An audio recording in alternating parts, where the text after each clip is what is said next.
All right. Bible geography, where we are in the account is looking at Abraham, Isaac, what we looked at last time, and how they traveled around Canaan land to some degree. And then we're getting into that period of Joseph's life. Abraham being from where? Ur of the Chaldees, which is, where else would we describe his home? Modern day Iraq. Okay. Iraq today. Anything else? Probably close to the Garden of Eden. Okay. Yeah, probably the area or not far away from where the Garden of Eden existed. Mesopotamia is a broad name for the entire area. It's in that Euphrates River Valley, and really where the Euphrates and Tigris run through there, across that Fertile Crescent. But we're focusing more and more on Canaan land. We're going to get down into Egypt, of course, because of Joseph in particular.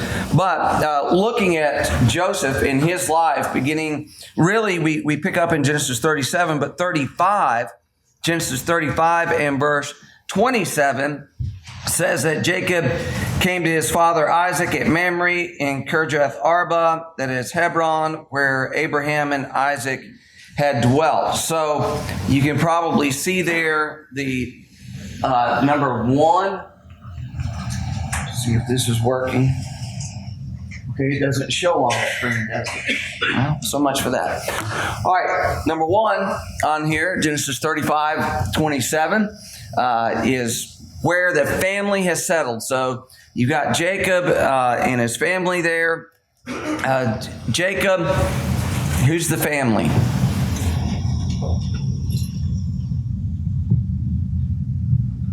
Come on, somebody. Somebody's got the boys memorized, right? Reuben, Simeon, Levi, Judah. Okay, I won't make you do them all. Yeah, but all those boys, right? They're part of it. At this point, remember Rachel, she's dead. You've got Jacob and his sons living in the land of Canaan after he had returned from up in Haran. And it tells us then in Genesis 37 that Joseph has some dreams. He tells those dreams to his brothers.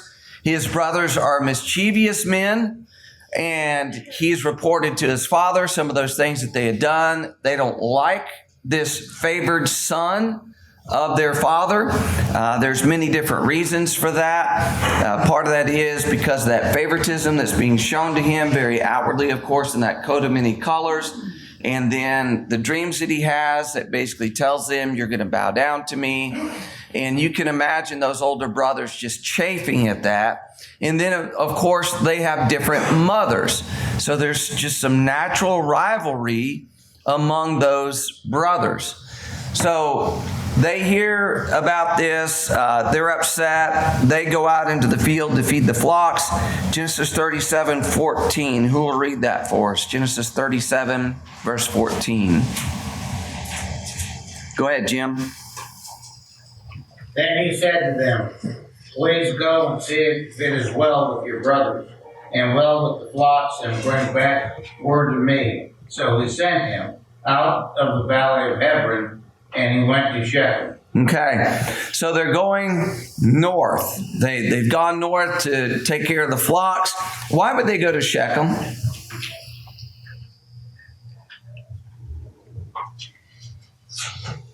Anybody remember why they would go to Shechem? They own land up there. They had land. Remember, they had bought some land. They originally were going to settle in that area, but then you had the incident with Diana and Simeon and Levi and all of that, and he kept moving on after that. But they're familiar with that territory. They take the sheep up there. They're looking after them and all of that. So they head up north. But he gets up there in Genesis 37:17. Let's read that. Who's got that? Genesis 37:17. Clint. And the man said, they have gone away. For I heard them say, let us go to Dothan. So Joseph went after his brothers and found them at Dothan. Okay.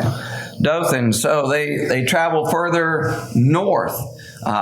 He ends up going up there, and when they see him coming, what's their thought process? At first it was, let's kill him. Let's kill him. Let's get rid of him. But then what happened? Reuben talked him out of that. Okay, don't do that. Let's just put him in a pit. And he had planned on coming back and getting him later, perhaps to get back in his father's favor after the adultery that he had committed with one of his concubines. But he has convinced them, just throw him into this pit. But then Reuben's gone away somewhere. And the brothers keep talking about, evidently, as you read through the account, evidently they're still thinking about maybe we should just go ahead and kill him. But then when these Midianite traders come along, Judah talks to them, says, okay, we can kill two birds with one stone here. We can get rid of our brother and make some money. And so that's, of course, what they end up doing. Genesis 37, verse 36. They sell him off to Midianite traders, and what happens with him?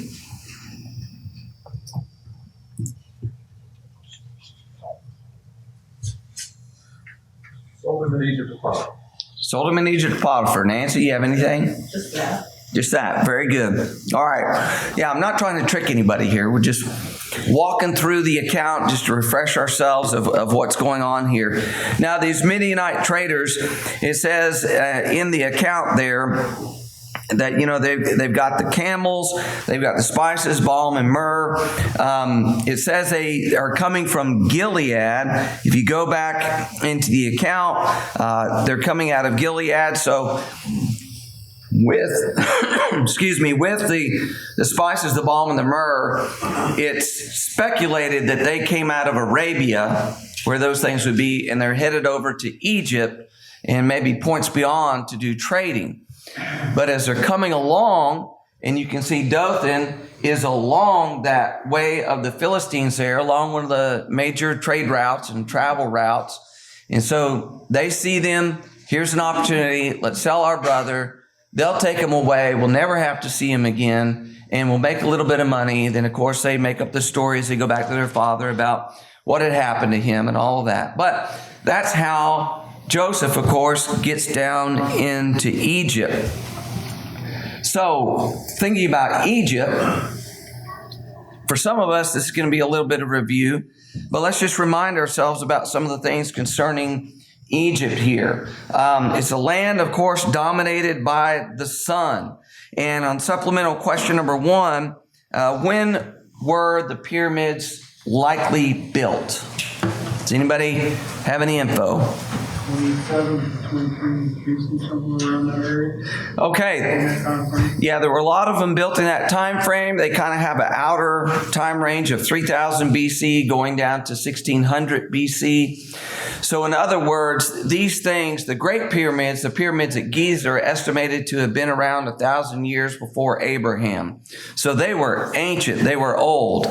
Yeah, I think they're a lot older than that because the way that they face true magnetic north, like in the way that they actually designed them. So back when we had, real magnetic north, true magnetic north as opposed to true north now, I think that actually happened during the flood. I think they predate the flood.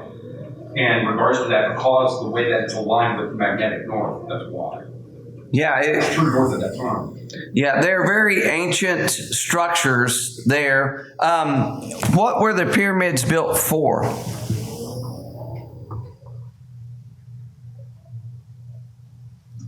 What are they? As far as we know, they were tombs. Yeah. Tombs and / monuments to a testament to the pharaohs, their power, their greatness, their glory. Of course, the way that they look now is not the way that they originally looked. It's believed that they were covered with a white covering and a gold top at the very peak of the pyramid. So it's almost like the sun was there and shining down. They were very brilliant and amazing structures. And today they're still amazing, as we cannot even really figure out how all of that was done. But you have those various things that are associated with Egypt. These are things that in a little bit better condition, I don't know what kind of condition, but probably a little bit better condition when Joseph goes down into Egypt. he's seeing these things. It's a very different culture down in Egypt. Those are some of the old step pyramids. Some of those things have collapsed over time. But let's go to Acts chapter 7. Acts 7. We'll come back to Genesis in just a minute. But I want to notice what Stephen says about this. In Acts 7, let's read verses 5 through 7. Acts 7, 5 through 7. Go ahead, Carter. God gave him no inheritance in it, not even enough to set his foot on. But even when Abraham had no child, he promised to give it to him for a possession and to his descendants after him. But God spoke in this way, that his descendants would dwell in a foreign land, and that they would bring them into bondage and oppress them 400 years. And the nation to whom they will be in bondage I will judge, said God. And after that they shall come out and serve me in this place. All right. Let me ask you, do you think as Joseph was being taken by those Ishmaelites, and then when he was sold to Potiphar, that he had this in mind? I don't think he had it in mind at all. He doesn't understand yet why all of this is happening to him.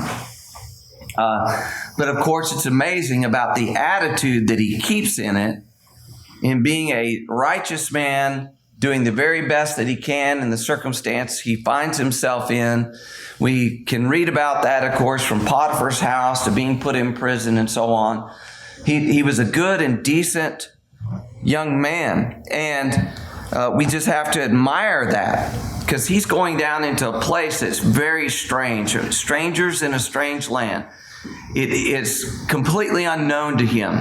But he heads down there all alone as a prisoner and does the very best that he can in that circumstance in Egypt. Now, thinking about actually down in Egypt, beyond some of those things that we're familiar with, about the people getting down in there.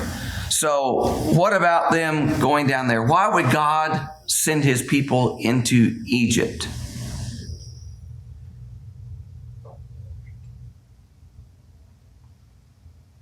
Go ahead, Mike. I think a lot of it has to do to preserve the reputation of themselves. They actually do it inside protection under Egypt, under the Egyptians, and continue to take the time necessary to make a nation out of it. Okay, they have to grow into a nation, right? They grow into a nation. What do you notice about Egypt? So can y'all see roughly where Egypt is there? What's the biggest thing that stands out? What's that? Lush environment. Where? It's right on the trainways. It's right close to everything. Okay, there's a crossroads between Asia and Africa, which people had to pretty well go through Israel. The River of Life, as it's called. Go ahead. I was going to say, the Nile, it makes everything flourish because of the flooding and the constant water system. But the ancient Egyptians were advanced. Okay, we're going to talk about that in just a second. Yep. But if you notice, what's east of it? What's west of it? Like insane desert. So this is standing looking down at the Nile Valley. There's a very distinct, so if you back up, you can see that sliver of green, and then it opens up in the Nile Delta. So that's looking down over it. And literally, if you turn around, that's exactly what it is. There's just a remarkable contrast between the Nile itself and that narrow valley, and then the rest of the landscape around it. Of course, when you look at this, what that does is it isolates this society. That's why Egypt is so different from many of those other ancient societies, because it was isolated by itself, essentially. Very, very little people going in there. certainly with any great power. There were times when there were other rulers in Egypt that came in, but they were fairly well protected because of those deserts. It was hard to get armies across those deserts, and they developed and flourished as their own culture. It was very plush in the Nile Valley, the Nile Delta in particular, and so it did become a very wealthy nation there. Some of the things that we are familiar with concerning them is the hieroglyphics. So the hieroglyphics, what are those essentially? Ancient writing. Okay. It's their form of writing, communication. Does anybody know anything about hieroglyphics? Like, can anybody decipher what that is? Yeah. And until the early 1800s, nobody understood what they were. Nobody did. It was during a campaign of Napoleon in Egypt that one of his soldiers found what's called the Rosetta Stone that had 3 different types of writing on it: the hieroglyphics, the Demotic, and the Greek. And of course, they knew Greek. And I don't recall if they knew the Demotic at all, but basically it's the same message in 3 different languages. And so they worked that to figure out what these hieroglyphics meant. And so really it's just been the past 200 or so years that people have understood even what those writings mean. And so there's been a lot of information that's been conveyed. Now, let me ask you this. One of the questions we had on the supplemental question was the types of gods in Egypt. What types of gods did they have? Anybody have anything? And why would we be even curious on that? The pantheists, there were pantheists. They worshiped the sun. They worshiped the Nile. They worshiped, cattle. They worshiped, death. In a lot of cases, like Dagon, like over in it's others that would have or somebody that's 1,000 years. So, well, the sun god, obviously, that was usually it. So, a lot of times, like, those gods were representative of the pride that the Egyptians had, the way the sun would produce the crops, the way the Nile would produce the plenty for them. That's what they worship. Hank? Go a little bit more in detail, going to the type of God, I probably pronounced his name right. Forgiving the happy, the life force, giving God now, and I don't know. I know I'm not pronouncing it right. Yeah, I couldn't either. I got Ra, but that's pretty well it. But Ra is the sun god, as he said. But these gods also, when Moses brought them out, all these gods destroyed their belief in each one of these because of what he did. Turning cow into blood. He showed his power over their supposed gods. Exactly. And that's why I wanted to bring that out, because these things that they venerated, that they worship, that they created these idols around, that God, when he brings the plagues against Egypt, he decimates all these different gods that they have, whether it's worshiping of the Nile or of the sun with the darkness. And then, of course, even Pharaoh himself, when he couldn't spare his own son in the death of the firstborn. So all those various gods had various representations that were shown to be futile when the time of the Exodus comes. Of course, they're famous for mummifying the dead, particularly the wealthy dead, really is what we're talking about. And they were very advanced in being able to mummify a corpse and preserve it. And that's why we have things today that they've uncovered. They get in there, they see what's buried in with them. And so we learn a lot from those tombs and the sarcophagus that they put those mummies in very often. But there's all kinds of fascinating things that are preserved in Egypt because of the environment that is there, that very dry climate that's there. But technology. What have you got, Clint? To grow a nation, you're going to have to be somewhat advanced. You're going to have to be ready for a famine. against Joseph and all that, so they can survive through that and continue to flourish. But advancements in construction and surgeries and things of that nature would allow for a longer life, better living conditions, then the nation can multiply. Yeah, this environment, Joseph goes from being in the backwoods of Canaan, which don't want to say they were necessarily primitive, maybe by our standards, but he goes down to Egypt. This is a whole nother level of advancement and what he would experience and see. They were able to perform brain surgery. They have cases of that where people's skulls were cut out. They relieved pain, pressure, whatever was going on there. Dentistry. They have toothpaste. They have prosthetics. They found where, they have pieces where people lost a toe and they've got the prosthetic they put on the foot to allow them to walk again. Paper, of course, which we call what? Papyrus. Very good. Pyramids, engineering, like nobody today understands, various monuments, mathematics, and maybe flight, which we'll talk about that in a minute. Here's the Egyptian numeral system. I'm so glad we don't have this. But that's an example of it there. There's the papyrus paper that individual is making. And then they found this bird that they believe it was a scale model, but it's the perfect dimensions of a glider. There's some who have speculated. I don't know whether it's true or not, but they may have been able to have gliders for whatever reason, whatever time. Let's put it this way. It would not surprise me if ancient man had abilities that are beyond our ability to comprehend that they would have had, because they were way smarter than us. That's just the bottom line of it. All right, so when they go down into Egypt, where do they settle? Let's go to Genesis 45.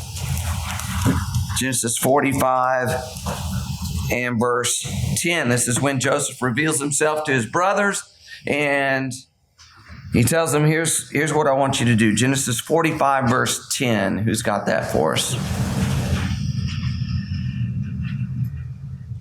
You shall dwell in the land of Goshen, and you shall be near to me, you and your children, your children's children, your flocks, your herds. And let's get 18 to 20 as well, please, Jesse. Bring your father and your households and come to me. I will give you the best of the land of Egypt, and you will eat the fat of the land. Now you are commanded to do this. Take carts out of the land of Egypt for your little ones and your wives. Bring your father and come. Also, do not be concerned about your goods, for the best of all the land of Egypt is yours. Okay, so Goshen, the best of the land of Egypt that Pharaoh tells Joseph, get your father, bring them all down here. Where is that best of the land of Egypt? When you look at a picture of Egypt like that. Okay, yeah, down in the delta, on the eastern side of that Nile Delta is that land of Goshen. And it's a very plush and fertile area, though the whole area is really dominated by deserts. This is what you get with them going down there. In 46, it explains, Genesis 46, about them leaving Beersheba. And remember, in Genesis 46, verse 2, God spoke to Israel, that is to Jacob, of course, in visions by night. And verse 3, I am God, the God of your father. Do not fear to go down to Egypt, for I will make of you a great nation there. Why would God appear to Jacob to tell him, go down to Egypt?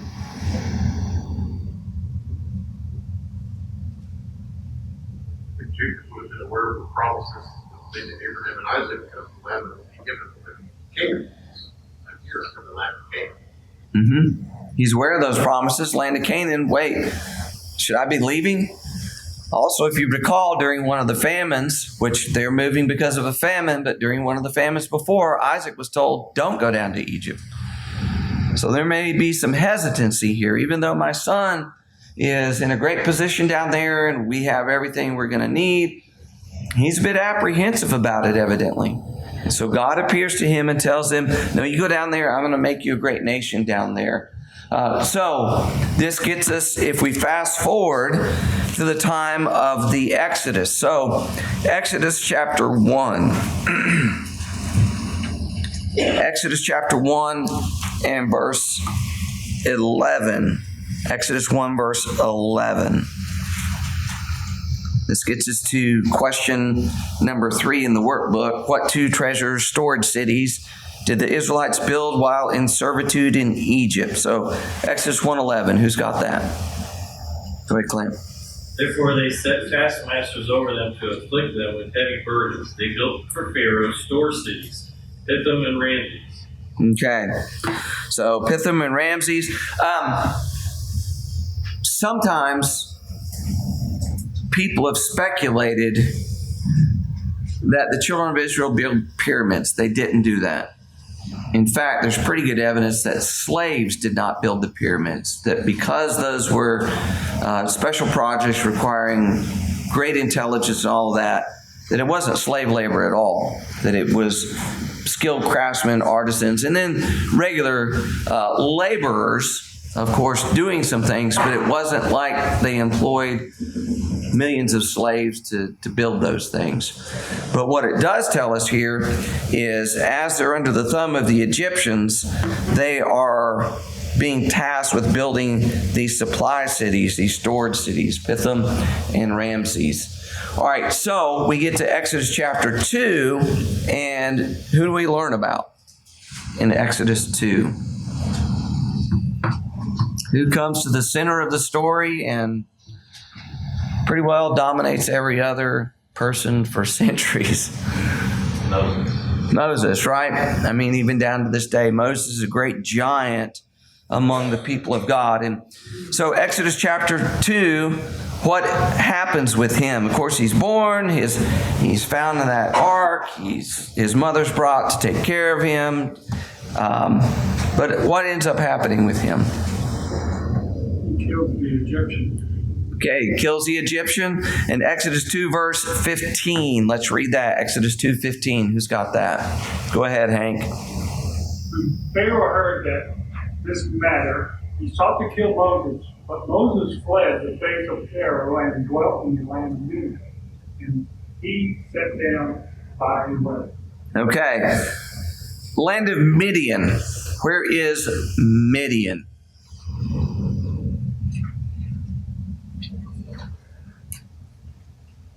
Historically, it's like in the Sinai Peninsula, particularly the eastern part, and it goes over into Arabia. That's where Midianites were. But this is essentially Midian. It's a desert. It's a very serious desert out there. So just a big picture real quick. They're up in Goshen. He's up in Goshen. He ends up going over into Midian, land of Midian. And so they end up leaving this place when they take the Exodus and go into that desert region. We'll talk more about that in just a little bit. But let's go to Exodus chapter 13. So you go through the plagues, judgments against the gods of Egypt. In Exodus chapter 13, verses 21 and 22. Who's got that for us? Exodus 13, 21 and 22. Go ahead, Philip. And the Lord went before them by day in a pillar of cloud to lead the way, and by night in a pillar of fire to give them light, so as to go by day and night.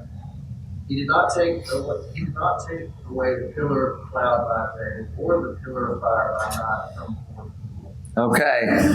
Pillar of cloud and pillar of fire. Cloud by day, fire by night.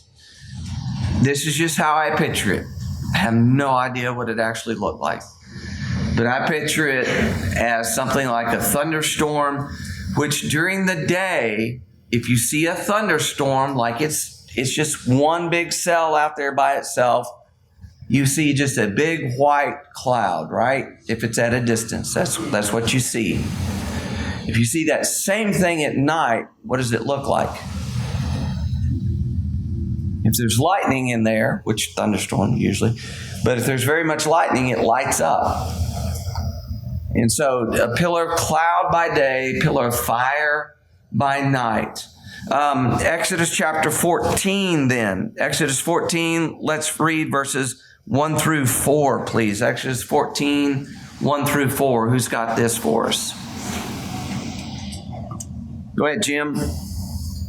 Now the Lord spoke to Moses, saying, Speak to the children of Israel.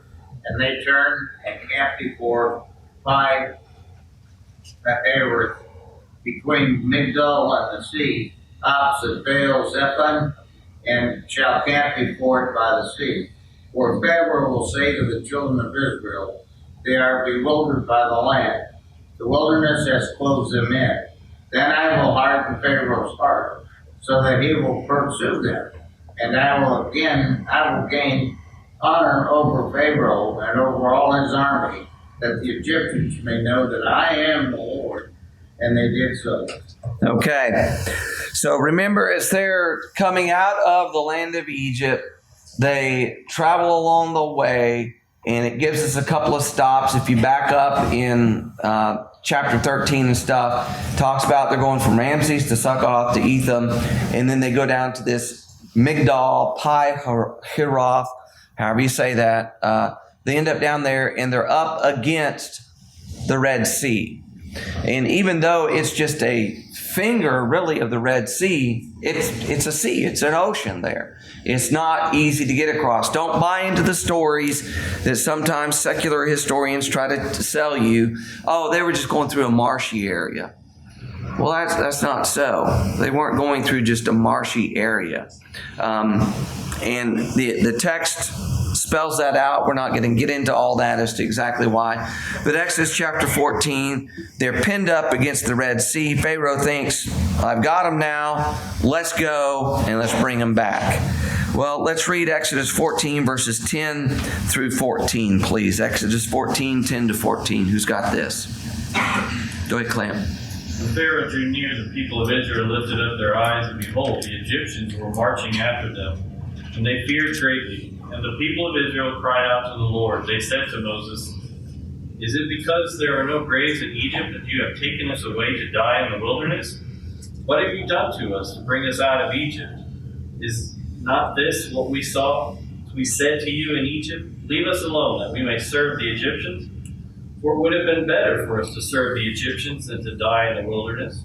And Moses said to the people, Fear not, stand firm, and see the salvation of the Lord, which he will work for you today. For the Egyptians whom you see today, you shall never see again. The Lord will fight for you, and you have only to be silent. Okay. So, they're scared. Do you understand why they were scared? What's happening here? Mike? Well, they're slaves. And they've got an army, well-trained army, with weapons of war coming after them now. Now they're kind of pinned up in a place they just can't escape us. Right. And they've got their families. They have all those animals that are with them. They're just refugees, if you will. And this professional army is bearing down upon them. It's a very serious and real threat. There's no question about that. If Pharaoh and his army had their way, they would completely dominate and devastate the Israelites and force them to return. Mike? When you look at what God told them to think with on the living range and things like that, He didn't say you have all the weapons you can on your way out either. Yeah. No, now they plundered the Egyptians. Remember, they went and asked for stuff and they gave it to them. So they're going out as a plundering army, essentially. But they don't have the weapons. They don't have the training. They've just been slaves working in, making those bricks in particular, doing those kinds of things. And here they are pinned up with the sea on one side, the army on the other. They're surrounded by desert everywhere else, of course. And so they're very concerned about this. And Moses basically tells them, just calm down and you're going to see what God will do. Now, what had they seen in the previous year? It's about a year. They had seen what God will do. Yeah, they had seen all these miracles. Now, I'm going to submit to you that what they're about to experience is a next level miracle but they should have had some understanding God has the power to do whatever God wants to do. And if he says we're protected from these Egyptians and he's leading us out of the land, then that's going to happen. Remember, they're struggling now. They're infants, if you will, in having faith. And they've got to learn over time. And of course, this generation has problems for the next 40 years, which we'll talk more about later, Lord willing. But they cross over that sea. Moses holds out the rod. It splits.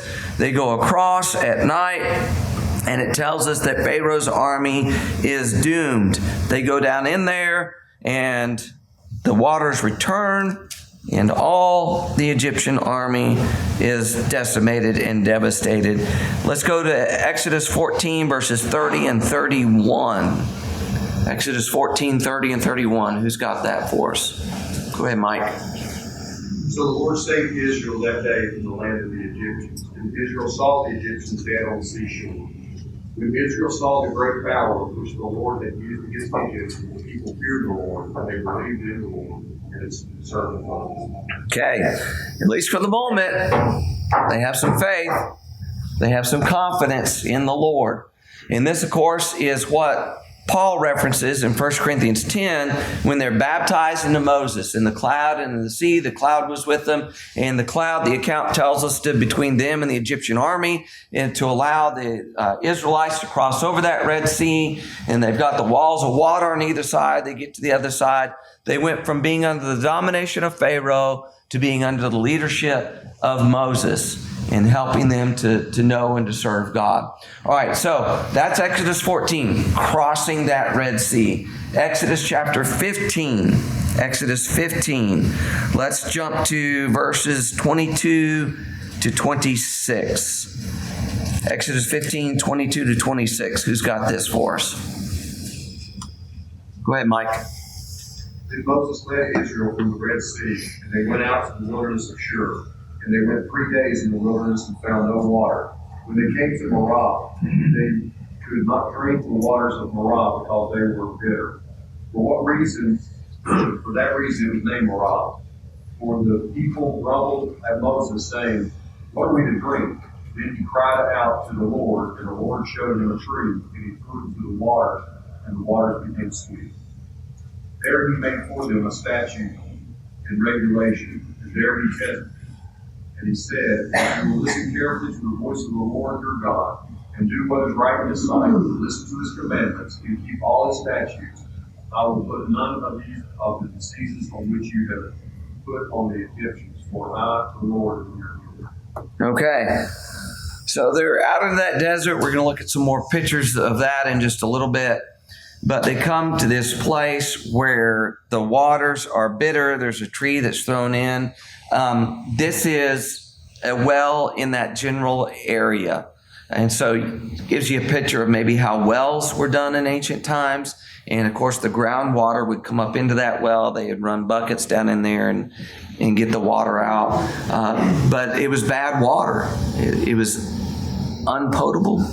Is that what it is? Impotable? Unpotable. You couldn't drink it. It's nasty.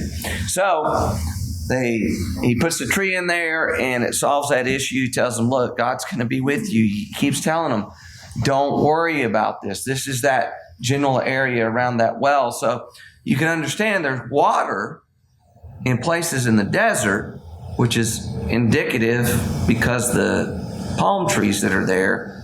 But how do you get to that? Like if I went out there, I have no idea how to get this water. And so these people coming out of Goshen, very plush, very fertile, plenty of water. They didn't worry about that. They had good food to eat, right? The leeks, the onions, all that stuff that they talk about later. That they go out there. They've been 3 days. How many people? How many men? Very good. All right. So somewhere estimated 1.5 to 2 million people, because they've got the Israelites, they have the mixed multitude that is with them. They've got their animals. You think about what a nasty, hot, dusty journey that would be. Like, I wouldn't want to be the guy at the end of that train. I want to be the guy in the front, because at the back, you're getting all the dust, all the animal stuff as you're going along. It's nasty. They're out there. They're in bad shape. We need water. They get to something. It's gross. We can't drink it. We're crying. We're complaining. All right, it's solved. Problem solved. Good. They get to Elim. Exodus 15 and verse 27. 15:27. Who's got that for us? Go ahead, Clint. Then they came to Elim, where they were 12 springs of water and 70 palm trees, and they encamped there by the water. Okay, so Elim, this is what the general area. There's reasonable confidence. This is the general area, not the exact spot necessarily, but this is kind of what it looks like. And just down in that little spot there, there's what would be considered an oasis. Because you got trees, you got water. There's something to get there. Place of 70 palms. So this would be something like what they would have seen to you and me and to them. It wasn't paradise, but there is some kind of water here. And so at least that's good. And here's kind of what the desert looks like on the way out to Sinai. So if we fast forward real quick, they go from Elim. You see where that is. Sinai, down to the southern point of the Sinai Peninsula, at least traditionally, that's what it is. And by the way, I do know there's an alternate theory that Sinai's over in Arabia, Saudi Arabia, that's actually where it is. We're going to set that aside for the minute. It doesn't matter. It just doesn't matter. But whichever place you are, it's desert, it's bad, it's not good.